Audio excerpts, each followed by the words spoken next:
Datozen asteetan, hainbat gaztetxeren aurkako desalojoak eta epaiketak daude Euskal Herrian. Defentsa komunitatetik eta Burlatako gaztetxeko kideekin, Etxarrikoekin, Kaletik gaztetxera asanbladakoekin, Matrailukoekin, naiz beste gaztetxe eta gazte asanbladako hainbat kiderekin batera, gaztetxeen egoera larria mahaigaineratu eta hauek defendatzera dei egin nahi dugu. Martxoaren 15-tik aurrera, Burlatako gaztetxea usteko agindua eman du EH Bilduko udal gobernuak.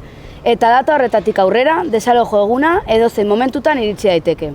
Durangon, apirilaren 3an epaiketa egongo da EAJak desalojatutako gaztetxearen kontra. Apirilaren 4an, Etxarribi gaztetxea desalojatzeko data dago jarria. Amenabar konstruktoreak eta Bilboko udalak pelotazo urbanistiko bat eman ahal izateko. Apirilaren 24an, Kinu gaztetxeak epaiketa izango du Sabadellen aurka, arrisku egoera handituz. Eta Zornotzako Matrailu gaztetxea, epaiketa izan ondoren edozein momentutan iritzaiteken desalojo dataren zain dago. Egun, gaztetxe hauen aurka dauden prozesu hauetaz gain ez dira urtengo kurtsoan gaztetxeak izan dituzten eraso bakarrak.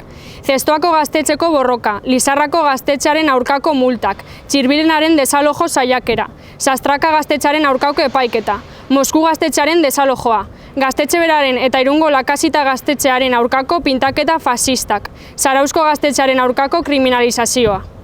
Guzti horren bitartean, gaztetxeen depreziazio eta kriminalizazioa normalizatzen ari da. Erakunde publikoen baliabide falta eta krisiari irtenbidea emateko ekonomia biziberritzeko beharra izan dira azkenaldian gaztetxeak desalojatzeko erabili diren arrazoi nagusiak. Gaztetxearen aurretik daude turismoa, etxebizitza batzuk gehiago eraikitzea, kulturatxeak edota espekulazioa. Eta guzti hori sostengatu ahal izateko gaztetxeak banalizatzera jo dute beste behin ere, kontzertuak egiteko espazio soilera murriztuz eta konbibentzia arazoak sortzen dituzten gune bezala aurkeztuz. Garrantzitsua da, ordea, ikuspegi hori borrokatzea eta gaztetxeen potentzial sozial eta politikoa berreskuratzea. Atxerakada ekonomikoarekin batera, etorri dira atxerakada politiko eta kulturalak ere. Egungo gizartean despolitizazioa, individualismoa eta apatia dira nagusi, eta testuinguru horretan sortu dira instituzioekiko desatxikipena eta pentsakera erreakzionarioen gorakada. Horren aurrean, soluzioak ez diren soluzioak eskaintzen dizkigute. Hau da, aipatutako joerak ez borrokatzea eta ahal den neurrian aprobetxatzen saiatzea. Ordaindu beharreko prezioa ordea altua da, atxerakada ekonomiko, politiko eta kulturala onartzen baita, eta gaztetxeen errealitatean eta horren ondorioak ikusten ari gara. Gure ustez, urgentziazkoa kontrako noranzkoan dago. Urgentziazkoa ez da atxerakada ekonomiko, politiko eta kulturala mantsotzea. Hari aurre egitea baizik. Eta horrek, galde egiten duena gazte generazio berriak despolitizaziotik atera eta langile elkartasunean heziko dituen espazioak indartzea da. Garaiko erronkei argitasun politikoz, disiplinaz eta konpromisoz aurre egiten dioten gazte generazioak behar ditugu. Eta zentzu horretan, gaztetxeak ezigune politiko garrantzitsuak dira. Horrez gain, arrazakeria, matxismoa eta tendentzia negazionisten gorakaden aurrean espazio seguruak edukitzea beharrezkoa da. Baita joera baztertzaile horien aurkako balioak sozializatutako dituzten espazioak ere. Arazo guzti horien kausa, klase sozialetan banatutako gizartea da.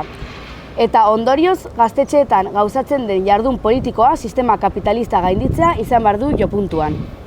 Zentzu horretan, ezinbestekoa da langileriak independentzia politikoz jardutea eta espazio propioak izatea. Beraz, desalojo saiakerak edota gaztetxeak herri eta hirien kanpoaldera desplazatzeko alternatiba faltsuak, egungo urgentzia politikoa baztertu eta gaztetxeak errealitate lokaletan duten presentzia alboratzearen sinonimoa dira.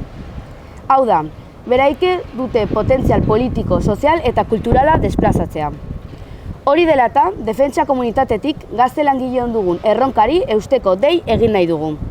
Dei egiten dugu gaztetxeak ez dauden herri eta auzoetan gaztetxeak irekitzera. Dei egiten dugu gaztetxeetan militatzen ez duten gaztei beraien gertuko gaztetxeetara hurbiltzera eta dei egiten dugu datozen egunetan Euskal Herrian ditugun hainbat gaztetxeen aurkako borrokagunetan parte hartzera eta gaztetxeak defendatzera. Ez gazteen nahi bat delako, generazio guztiei dagokien urgentzia politiko bat delako. Gaztetxeen kontrako erasorik ez gaztetxeak defendatu.